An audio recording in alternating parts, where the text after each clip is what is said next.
Hello once again, this is Jeff Scott of Rankin Technical College, and I'm going over another of the Brad Lutes tutorials.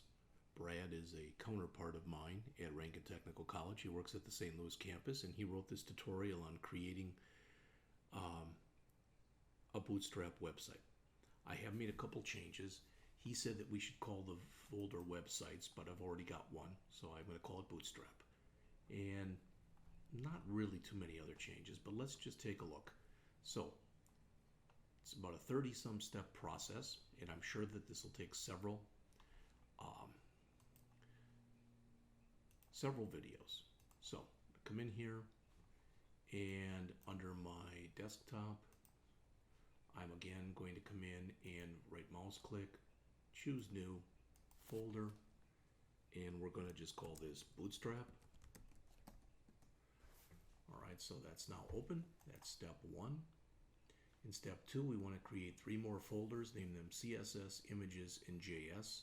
The images for our images that we're going to add, the CSS for the style sheets that we'll create, and the JS for the JavaScript and jQuery. So let's right mouse click.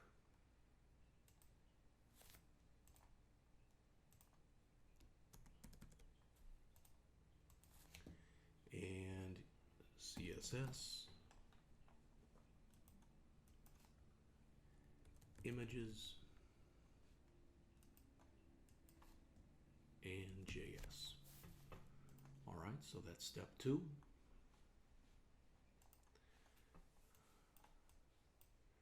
Next, we are told to go over to getbootstrap.com and download Bootstrap. All right, there's different ways that you can do this. You can click right there, but probably the easiest way, and actually probably for Bootstrap 3, that is the easiest way. So I'm just going to click here, download Bootstrap. All right, and it asks me, do I want to just download everything, basically, the source code or the SAS? I'm going to choose the download Bootstrap. And that's going to put this folder in my downloads folder. So let's go find that. There it is. I'm going to cut that. And for now, at least, I'm going to go and add that right to my Bootstrap folder. All right. And let me unzip this.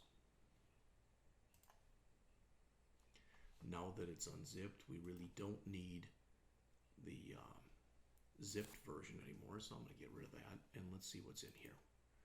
All right, we've got a CSS folder, and there are many files in here. We're not going to work with very many of these. In fact, the only one we're going to need is bootstrap.min.css. So I'm going to copy that, and I'm going to put it into our regular CSS file. All right, so let me paste that in. Bootstrap.min.css. I believe that's the only one from there that we need. We're not going to do any theming or anything, so this should be fine. All right, the fonts folder, there's not really very much in here. There are some glyphicons that we'll use later. So let's just grab this whole thing, copy it to the clipboard, and we will add that folder right there.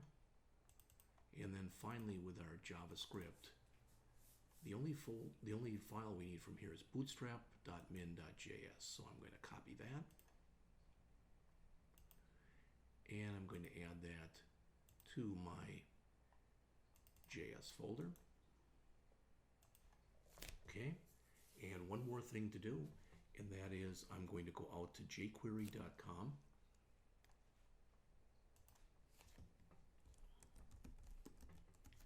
And I'm going to find the newest version of jQuery, which is 3.2.1. Download that. And the compressed version is good. So I'm going to download that. Again, I've got to go over to my downloads folder. There that is. I'm going to cut that from here. And I'm going to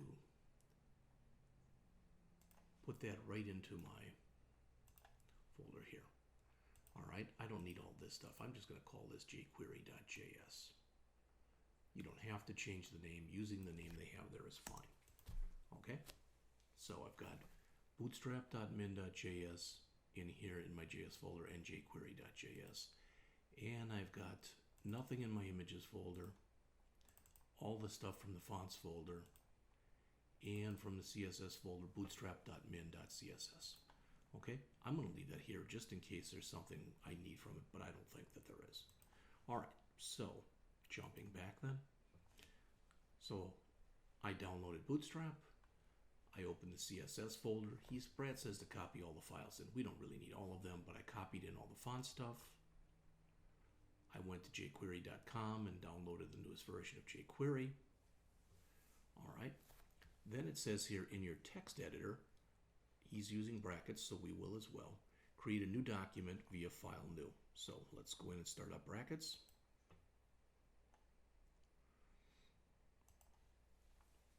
Now I've got a bunch of stuff open from the previous project that I was working on. And so I don't need any of this stuff right here. So I'm going to do a file.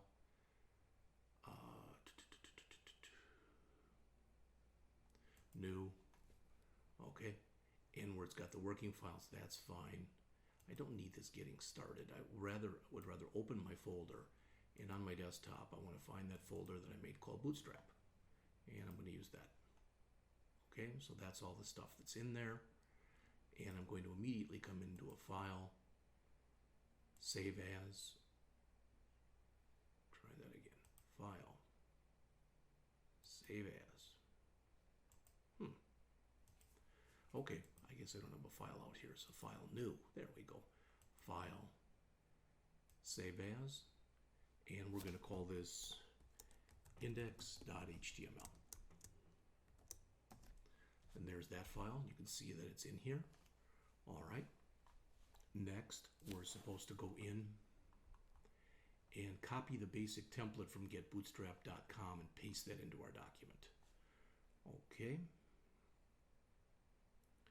Let me jump back into bootstrap.com. Let's find that template. Basic template. There it is. So I'm going to grab all of it here. I'm going to copy it to the clipboard.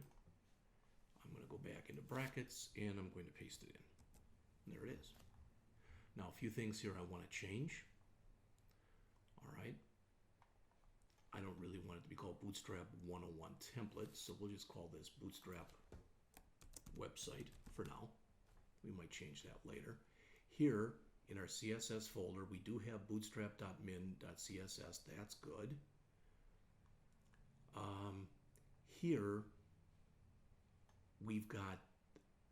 we're using what's called a CDN, or a content delivery network. We don't have to do that.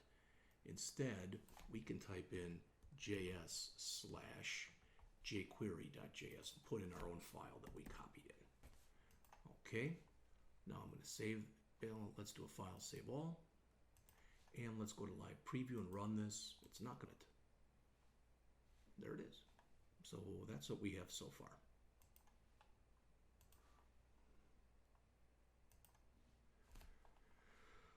All right. So we ran the page in Chrome for step 8, and that's what it looked like. So below the body tag, we want to add the following code that's shown right here. Now I'm going to cheat a little bit, and I shouldn't. I should be just copying this in, but I want to make sure I get it correct. So right below our body tag,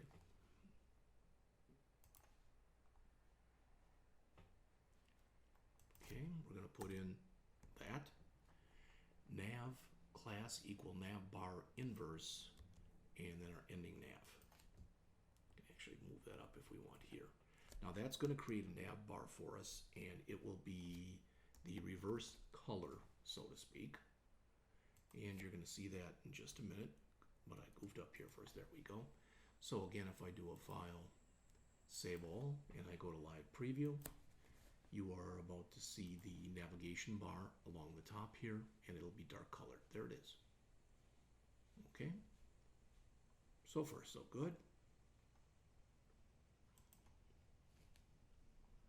So we ran the page in Chrome, and that's what it looked like.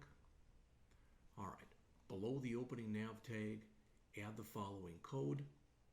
Okay, so I'll put this in, and then we'll go back and we'll take a look at it. So we want to put this right underneath our nav bar. So right here. I can hit a blank space, but there we go. All right. This will be our div. Remember, before I did edit, where is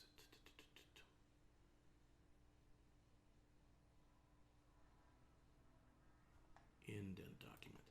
There we go. So that'll pretty it up a little. All right. By saying container fluid, what I want to show you is I'm going to run this, and then I'm going to run it and remove the word fluid and run it again so you can see what this looks like.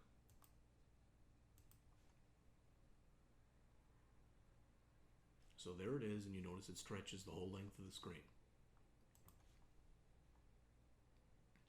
I'm going to remove the dash fluid from here. Save. And live preview it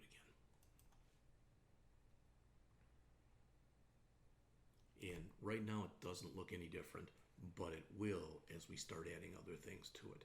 So let's just go back and leave it the way that Brad recommended here. So we'll have container fluid. All right.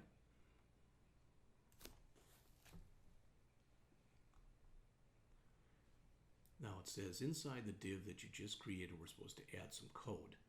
The span tags with the class of icon bar are going to be used to create an icon that toggles a drop-down list that we will create later and give an idea more of to, etc. I've also placed my last name, replace that with yours. Now, I think I'm cheating too much. So what I want to do is I want to key in fact, I'm going to even go back. And where I put in all this stuff before, all this and this, it really wasn't very much. But how can I ask you to go and key stuff in when I'm not doing the same thing?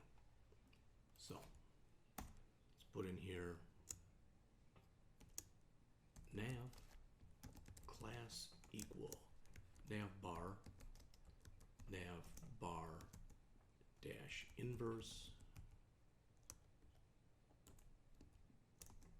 nav. Okay, now I can remove that one. Again, as mentioned, I can't expect you to be typing stuff in if I'm not willing to do it myself. Div class equal container fluid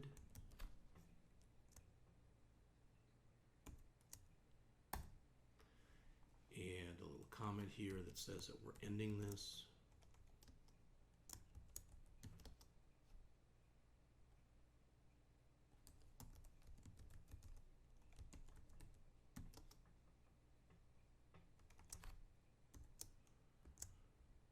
All right. So with that, it is now looking the exact same way that it looked before. So I'm going to save everything and I'm going to run it one more time. Not too much on here right now. Okay, that's all we've done is we've added that navigation bar. And we are on, in our document, we are on page 7 of 24. So there are actually 34 steps. So we've done 7. Doesn't sound like we've done much, but we've got a good start. All right, so we've done page step 7. We did step 8. And let's see, we did add the nav bar, so we did step 9. We did step 10. We added the div for step 11. Okay, so I want to add the code in step 12. Before I do that, I'm going to stop with this particular iteration of the video and continue on in just a couple minutes.